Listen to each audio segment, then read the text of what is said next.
روز سوال کړی دی چې د جمعې په ورځ چې کله زه جومات ته ننوځم او مؤذن اذان کوي نو د دې اذان جواب ورکم او کنه تحیت المسجد هغه 2 رکعاته وکړم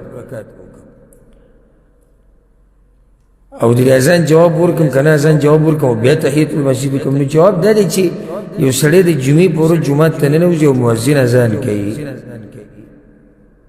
نو پکار دا دی چې اول دغه تحیت المسجد کې د 2 رکعاته مونځ چې هغه د جومات حق دی او لنډ دی وکړي، ځکه چې اهم مقصد د جمعې په ورځ د جمعې منظر تلو هغه څه دی؟ خطبه اورېدل او د مؤذن د اذان جواب ورکول د سنت دی.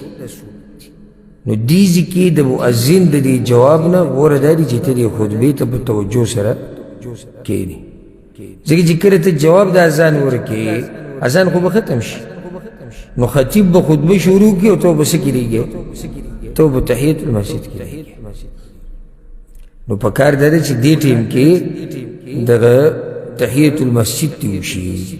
اوس عام منځونو کې ته رالې لکه جومات ته مؤذن اذان کوي نو بس اذان جواب ورکړه او بیا تحیت المسجد وکړه. خو دلته کېږي ځکه چې اذان نه بعد څه خطبه خو نه شروع کېږي، خو هر چې د جمعې ورځ ده نو دا خو د خطبې د اورېدو ورځ ده او مقصد هم دا دی د شریعت چې د جمعې دا مونځ په دې طریقې سره ښوولی دی خو دې دپاره چې دا خلک په هفته کې څه نصیحت او وعظ خو اوري او هغه ته لګیا شو په څه کې؟ په منځ کې لګیا شو. والله اعلم.